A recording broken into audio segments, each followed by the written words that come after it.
देखो मेरे हाथ में है एलए यानी कि लाइटनिंग अरेस्टर। इसको कैसे माउंट करते हैं मैं आपको बताता हूँ। उससे पहले आप ये जान लीजिए कि इसको हम लगाएं क्यों, इसका जो खर्चा है हम क्यों करें।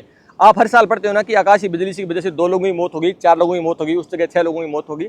इस तरह हजारों लोगों की बरसाती टाइम में आकाशीय बिजली से मौत हो जाती है। उससे बचाने के लिए इसको लगाया जाता है। अब देखो होता क्या है, थोड़ा मैं आपको इसका कॉन्सेप्ट बता दूं कि बिजली गिरती क्यों, उसके बाद उसको लगाएंगे तो आपको ज़्यादा सही समझ में आएगा आपको क्यों लगाना चाहिए। उसका रीजन ये है कि देखो जो हमारे बादल होते हैं वो बर्फ के होते हैं और बादल का जो ऊपरी सतह होता है वो होता है पॉजिटिव और नीचे की जो शीर्षा होता है वो होता है नेगेटिव आवेश होता है। जब बादल एक दूसरे में टकराते हैं, जैसे स्टोन टकराता है, सेम सिचुएशन होती है, तो वहाँ पे इलेक्ट्रिसिटी जनरेट होती है। वो होती है स्टैटिक इलेक्ट्रिसिटी, यानी इसको स्थिर विद्युत बोला जाता है।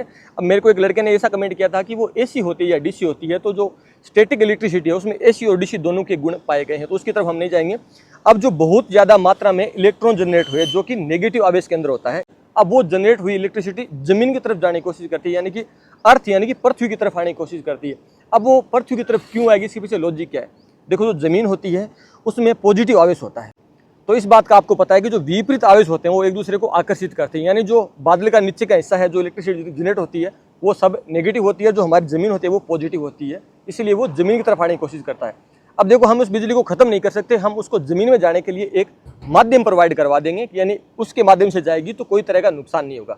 अब देखो अगर इसके थ्रू अगर वो इलेक्ट्रिसिटी जितनी भी आकाशीय बिजली है इसके आसपास के एरिया में कहीं भी आएगी तो वो इस पे गिरेगी। इस पे क्यों गिरेगी, इसका रेजिस्टेंस बाकी सब जगह से कम है, ये कॉपर का बनाया गया है और कॉपर धातु का रेजिस्टेंस बहुत कम होता है। और इसमें जो जमीन से इसको अर्थ करेंगे, इसको अपने पूरे को जमीन से अर्थ करेंगे ना, तो जमीन का जो पॉजिटिव आवेश है वो इसके चारों तरफ, इसका जो डिजाइन है उसके अकॉर्डिंग इसके चारों तरफ फैला रहेगा, और जो जितना भी नेगेटिव आवेश आएगा, जितनी भी इलेक्ट्रिसिटी आएगी, जितनी जो तड़ित चालक जो हमारा लगा है उसके ऊपर आएगी, तो उसको हम एक माध्यम दे देंगे। उस माध्यम से होकर पूरा का पूरा जितनी इलेक्ट्रिसिटी है वो जमीन में जाकर ड्रॉप हो जाएगी। अगर उसकी बजाय वो पूरी इलेक्ट्रिसिटी किसी पेड़ से होकर गुजरती है, कोई गिल्ली बिल्डिंग से होकर गुजरती है, तो वो उसको फाड़ देगी, क्योंकि उसका रेजिस्टेंस ऑलरेडी बहुत ज़्यादा है। या कोई इंसान पे गिरी तो इंसानी बॉडी को वो खत्म कर देगी, इसलिए हम उसको एक माध्यम देते हैं। और अगर आपको कहीं भी डर है कि आपका बहुत बड़ा बिल्डिंग है या कहीं भी आपको ऐसा लगे कि यार यहाँ पे बिजली गिर सकती है, या फिर ऐसा कोई जोन हो जहाँ पे बहुत ज़्यादा बिजली आसपास गिरती है, तो वहाँ आपको ये एलए लगा लेना चाहिए, लाइटनिंग अरेस्टर लगा लेना चाहिए, ताकि जितनी भी इलेक्ट्रिसिटी है वो पूरी की पूरी जमीन में ड्रॉप हो जाए और आपका घर, बिल्डिंग, आपका जो भी मॉल वगैरह वो सब सेफ बच जाए।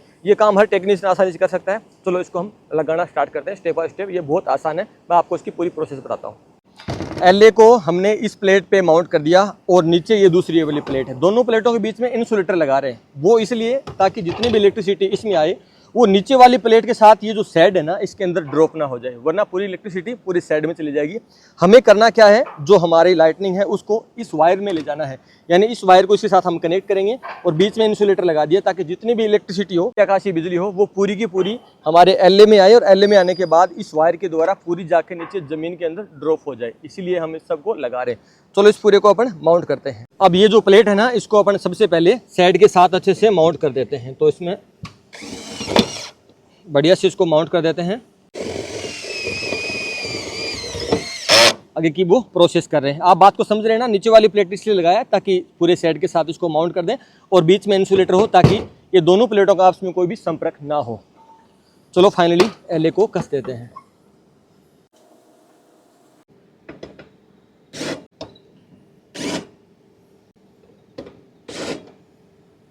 अब इतने वायर को अपन कट कर देते हैं, जो कि जितने अपने को आवश्यकता है उतना ही रखेंगे। जितना ज़्यादा वायर बढ़ता है उतनी ज़्यादा उसका रेजिस्टेंस भी बढ़ता है, इस बात का आपको पता है।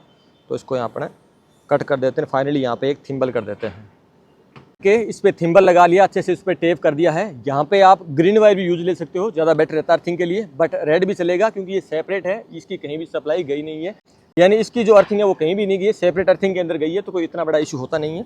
उसको हम फाइनली क्या करते हैं, हमारे एलए के साथ कनेक्ट कर देते हैं। तो ये जो पहले वाला था इसके साथ ही मैं एक इसको नट की सहायता से अच्छे से टाइट कर देता हूँ। जितनी अच्छी टाइटनेस रहती है इलेक्ट्रिसिटी के अंदर उतना ज़्यादा बेस्ट माना जाता है। अब ये जो अपना वायर है ये इस रूट से होके सीधा ज़मीन के अंदर गया है। आप यहाँ पे देख रहे हैं, ये मैंने पहले ऑलरेडी अर्थिंग कर रखी है।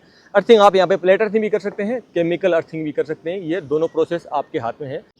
अब आपको ये सीखना है कि हम अर्थिंग करें कैसे। तो जो प्लेट अर्थिंग हो, चाहे पाइप अर्थिंग हो, चाहे केमिकल अर्थिंग हो, तीनों अर्थिंगों के वीडियो इस वीडियो के डिस्क्रिप्शन में मेरे इसी चैनल पे आपको मिल जाएंगे फुल डिटेल के अंदर।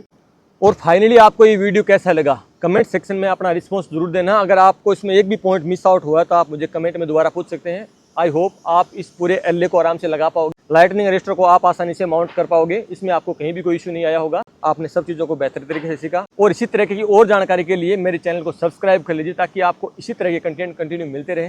इसी तरह देखते रहिए, सीखते रहिए।